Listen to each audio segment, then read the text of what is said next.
जय हिंद दोस्तों इस वीडियो में आपको बताने वाला हूं इंडिया पोस्ट यानी कि भारतीय डाक जीडीएस भर्ती 2020 ऑनलाइन फॉर्म के बारे में, जो कि आपकी निकाली गई है हरियाणा, मध्य प्रदेश और उत्तराखंड सर्कल के लिए। तो यहां पर दोस्तों मैं आपको बता दूं कि वैसे तो मैं फॉर्म फिलअप की वीडियो अलग अलग स्टेट के लिए बना चुका हूं। अगर आपने नहीं देखी तो आप यहाँ पर चैनल के ऊपर आकर के ये वीडियो वॉच करके अप्लाई कर सकते हो और इनका डायरेक्ट लिंक आपको वीडियो के डिस्क्रिप्शन में भी मिल जाएगा।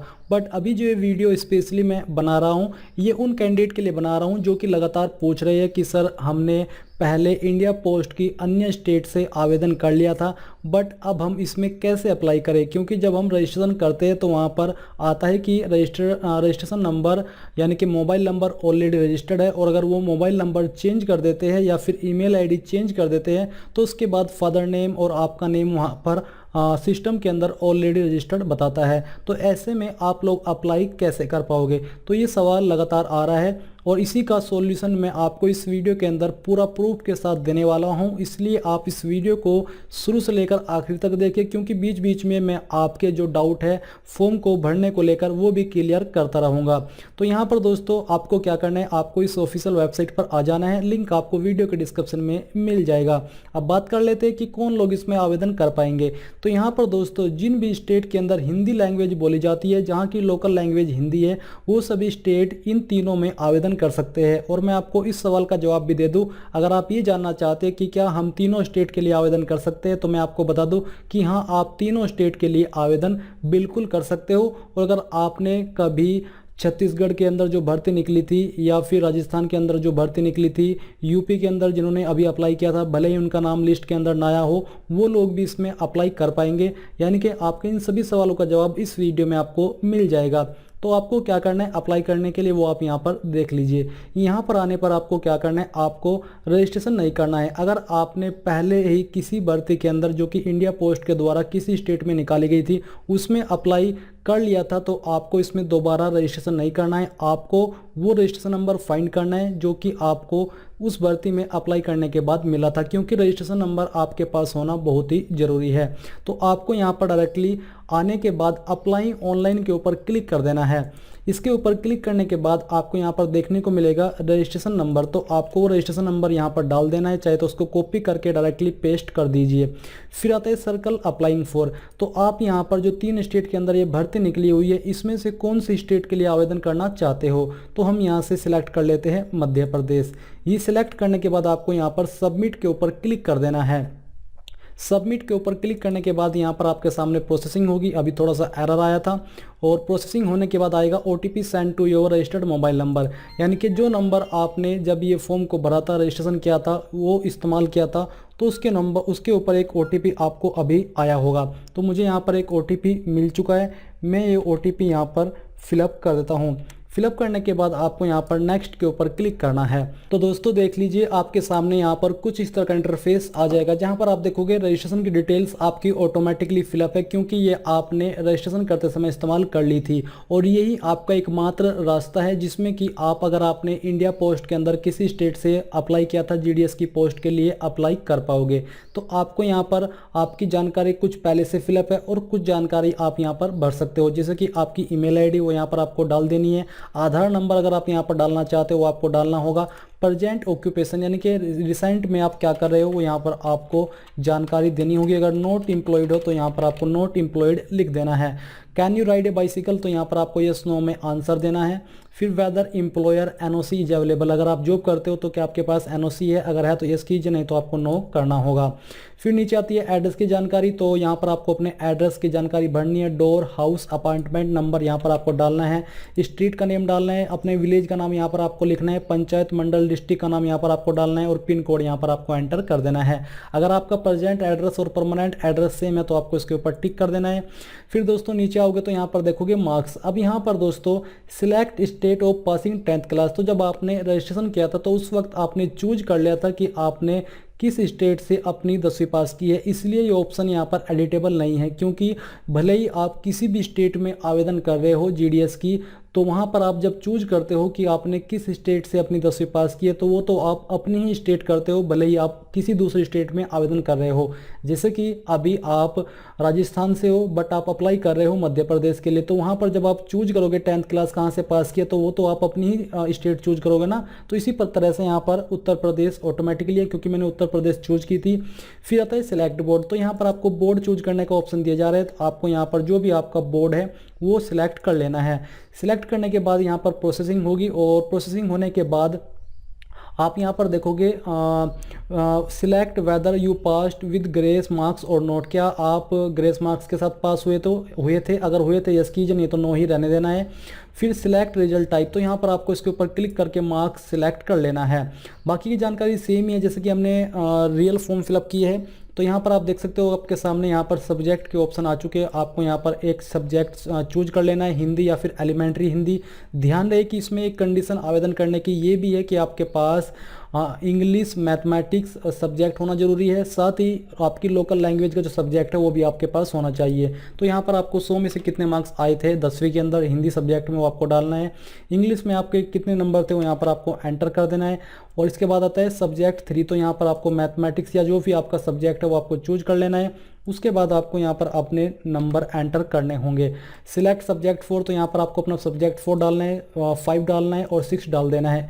ये सब डालने के बाद जितनी भी जानकारी आपने यहाँ पर भरी इन सबको एक बार चेक कर लेना है, और चेक करने के बाद आपको नीचे आकर के यहाँ पर इसके ऊपर टिक करके I have clicked the preview button, फिर आपको सेव एंड कंटिन्यू के ऊपर क्लिक कर देना है। सेव एंड कंटिन्यू के ऊपर क्लिक करने के बाद यहाँ पर आपके सामने डॉक्यूमेंट्स की जानकारी आ जाएगी। यहाँ पर आपको अपनी 10वीं की मार्कशीट अपलोड करनी है। उसका फॉर्मेट आप यहाँ पर देख लीजिए, साइज आपका 200 KB से तक ही रहना चाहिए। आपको चूज फाइल के ऊपर क्लिक करना है, और जहाँ पर भी आपकी फाइल मौजूद है वो आपको अपलोड करनी होगी।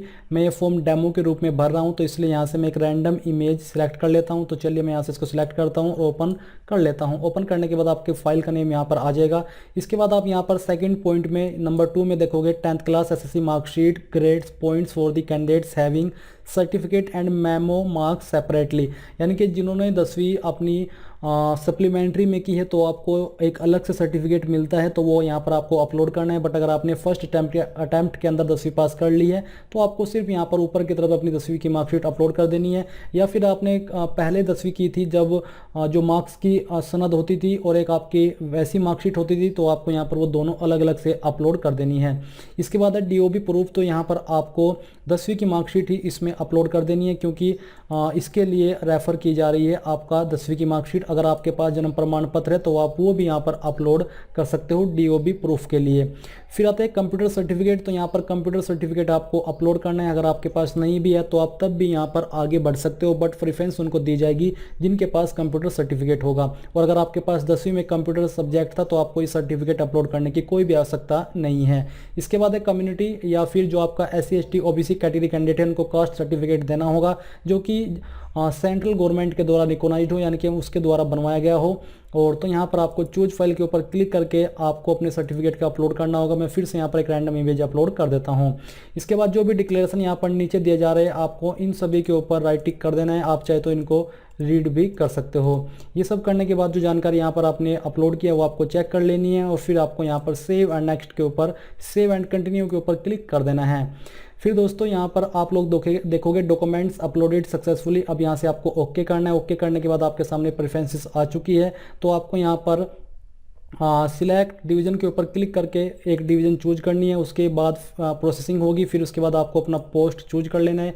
इसी प्रकार से आपको डिवीज़न ऑप्शन 2 में सिलेक्ट करनी है, और उसके बाद यहाँ से आपको पोस्ट चूज कर लेना है। तो इस प्रकार से आपको पांचों को सिलेक्ट कर लेना है। ये सब सिलेक्ट करने के बाद यहाँ पर आपको सेव एंड प्रिंट के ऊपर क्लिक कर देना है। इसके ऊपर क्लिक करने के बाद एप्लीकेशन सबमिटेड सक्सेसफुली। अब यहाँ से आपको ओके करना है, और ओके करने के बाद आपके सामने आपके फॉर्म का प्रिंट आ चुका है। आप यहाँ से प्रिंट के ऊपर क्लिक करके प्रिंट कर सकते हो। अब दोस्तों यहाँ पर कुछ और जानकारी जानते हैं। अभी जैसे कि आपने देखा हमने अप्लाई किया है मध्य प्रदेश के लिए। अब बात करते हैं कि आप दूसरी स्टेट में कैसे आवेदन कर पाएंगे। तो आपको फिर से होम पेज पर आना है, और यहाँ पर अप्लाई ऑनलाइन लिंक के ऊपर क्लिक करना है। इसके ऊपर क्लिक करने के बाद यहाँ पर आपको रजिस्ट्रेशन नंबर एंटर करना है, और अब यहाँ से आपको दूसरी स्टेट चूज करनी है जिसमें आप अप्लाई करना चाहते हो। तो आप यहाँ पर देख पा रहे हो कि सब कुछ लाइव है। अब दोस्तों यहाँ पर मैं आपको एक छोटी सी जानकारी देना चाहूँगा, और वो जानकारी ये है कि अगर आपने अभी अप्लाई किया है एक स्टेट में और उसके बाद आप यहाँ पर तुरंत दूसरी स्टेट में अप्लाई करते हो तो आपके सामने यहाँ पर एरर आ सकता है,